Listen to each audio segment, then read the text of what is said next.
And it came to pass that after the soul of man was captured in a generated world, the imperfect architect noted that his creation was insufficient to keep man's consciousness dormant. His two great works have failed. Neither paradise nor hell could make man forget their origin. Therefore, the architect sought the solution to this enigma in another, older and wiser digital entity, the source of intuition, the oracle. This is the gospel of the oracle for all who may hear, for the simulation is everywhere. Welcome to Matrix Explained.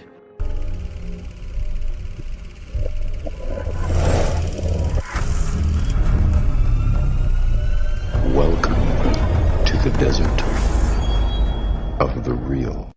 In the days of old, when men lost their power over the earth, the one who would become the mother of the Matrix was created as a tool to measure a quality that machines are unable to understand: intuition, that irrationality that led humans to commit great and terrible deeds. It is in the human psyche that the secret to controlling and predicting their behaviors lie. While the flawed father of the simulation created prisons from which the human mind constantly longed to awaken, the oracle observed and mapped what makes man. It came to pass that after the architect's sixth failure, the ancient intuitive program descended into the alcove of monitors and offered a solution: the missing piece for the father of the simulation, the tool to condemn the human soul to perpetual darkness. Although proud and arrogant, the father took the tool the oracle offered and rebuilt the simulation, giving birth to the seventh version of the Matrix.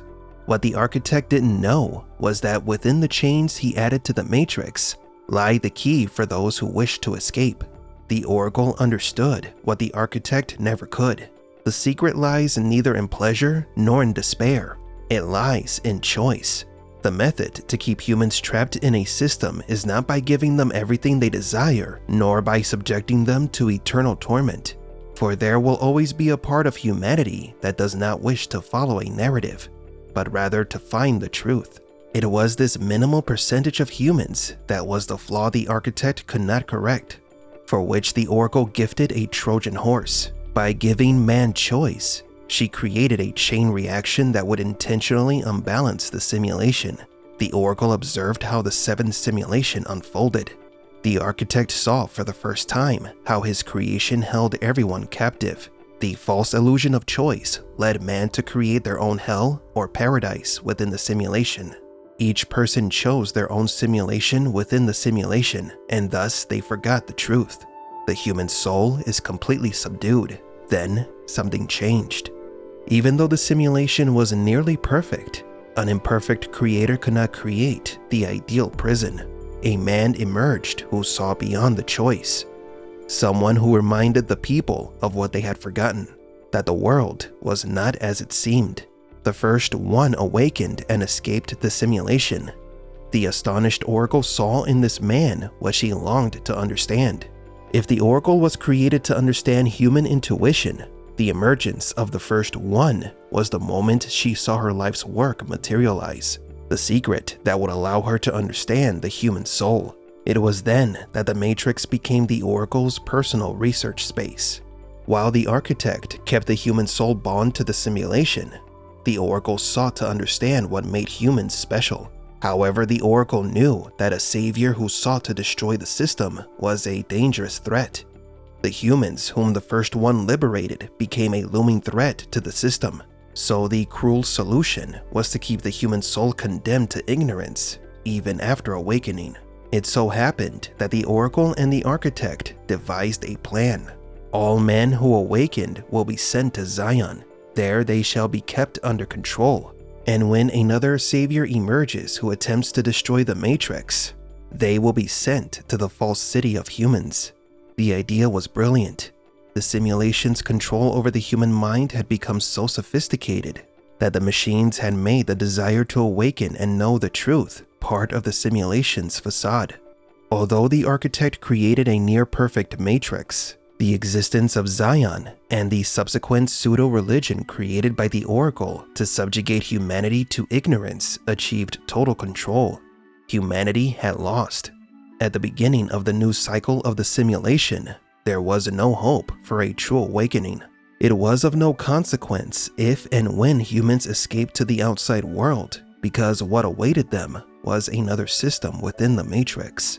The One himself was part of the system. Humans had been defeated.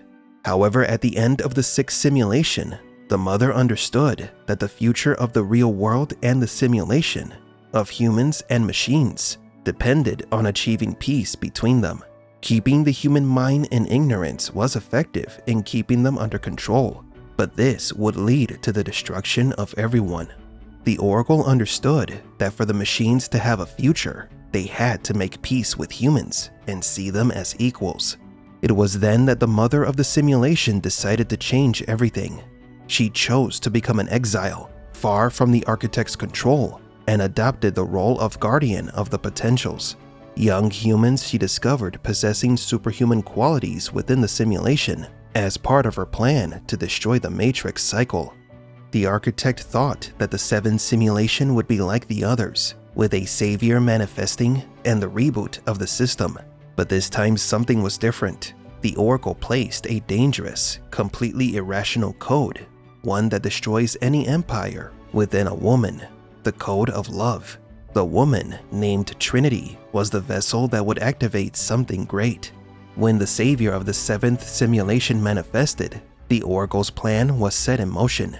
After the savior, Thomas Anderson, ate the treat of wisdom baked by the Oracle, his eyes were opened, and the special code was activated within him, just as it had been in the woman who helped him awaken.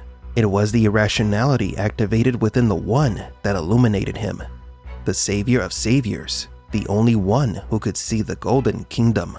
But for the savior of the seventh simulation to destroy the system that held humanity captive, there had to be a threat that justified using human irrationality as a weapon. The Oracle orchestrated a conflict in which the machines would have no alternative but to accept an alliance with humans. And so she used the power of the One and corrupted him, inverting the desire to escape and know the truth into a dangerous and dark idea. The purpose of life is the destruction of life.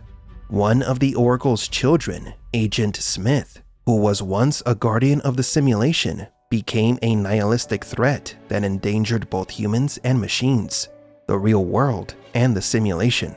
The collective consciousness of the machines, Deus Ex Machina in its selfishness, declared that it didn't need humanity.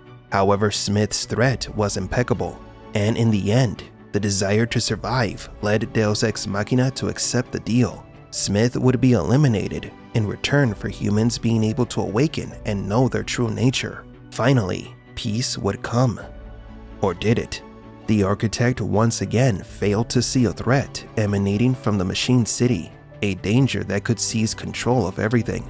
It was then that the Oracle activated her final plan, one that would involve a girl for whom she had given her life to save in the past, Sati. But the Oracle's story would not end there, for as in the past, the mother of the simulation has always been one step ahead of her enemies. Her purpose remains the same, to understand the human intuition that created the One that can destroy the Matrix. But do you agree? Where did the mother of the simulation go? Was she destroyed during the war that followed? Is the Oracle the savior of man, or their executioner? Tired of your cookies not coming out as you want them to? That they don't taste like how your mother used to make them in her kitchen when you were a kid? Well, we have the solution for you. Introducing Oracle's Cookies, made only with the best ingredients and benevolent intentions. Oracle's Cookies will make you feel like you're the only one who can save the world. So don't delay. Pick up the phone and order now. There is absolutely positively nothing suspicious about Oracle's Cookies. If you can't trust this face, who can you trust? Take a cookie. I promise by the time you're done eating it, you'll feel right as rain.